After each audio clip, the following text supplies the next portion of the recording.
We're staying with developments on the island where a 4-story building used as shops and residential building was engulfed by fire earlier this morning. Our correspondent Theophilus Elamah is right at the location where that incident happened. He joins us now with updates. Theophilus, what's the update with the incident? All right, Adifemi, the thing is, everywhere is crowded right now. From what we are seeing, several buildings here, one building actually caught fire, and of course it now affected several other buildings, as you can see. And of course we have the fire service here, and we also have the commissioner. Of course we'll first of all talk to the commissioner. Good afternoon, sir. Afternoon. So thank you very much. So give us the situation report here first of all.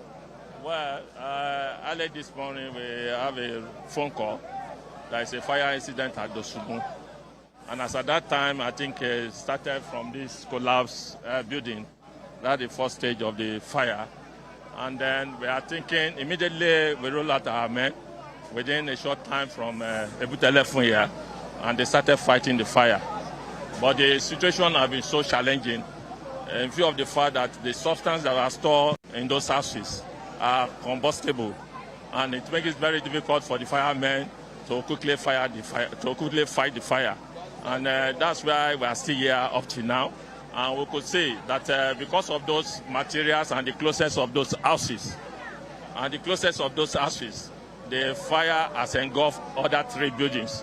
And then we are having 4 buildings now engulfed with the fire.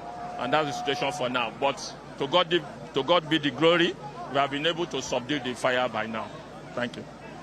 So what's going to happen to these buildings after this? As usual standard operating procedure is that after the damping down of this exercise by the firemen, the LASEMA will take over to come and do the assessment and do the necessary clearance that is required. Thank you very much, Commissioner, for talking to us. Of course, we have, the Madam herself of the Lagos State Fire Service. Let's talk to you about this now. We hear that there were some impediments to reducing or bringing down the fire, especially as regards to getting water around here. What actually happened? Yeah, the fire incident that happened today, Wednesday, 20th of March, 2024, we received the call around 07:41 hour this morning.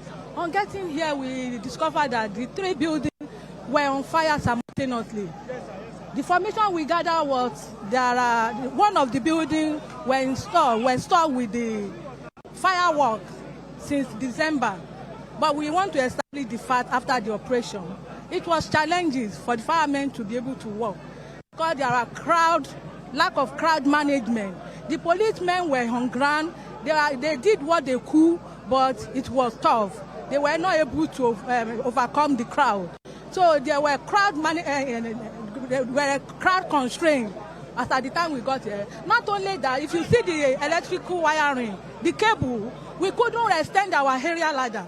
We need to ensure that the firefighters safe before you can save the property.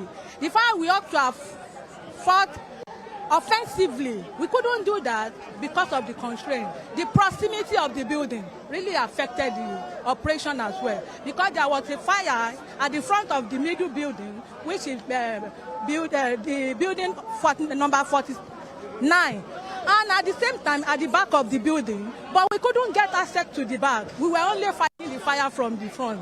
It has been challenging, but right now the fire is under control. The fire has gone down right now. So what else is your men doing to ensure that nothing comes up? Of course, we will ensure the fire is out before leaving here. Not only that, we are going to station firefighters here to ensure no reignition after the fire is out. Thank you very much for talking to us. I am Mrs. Margaret Abimbola Adesheye, Director Lagos State Fire Rescue Service. All right, thank you so much. Of course, we also have Ibrahim Farinloye, who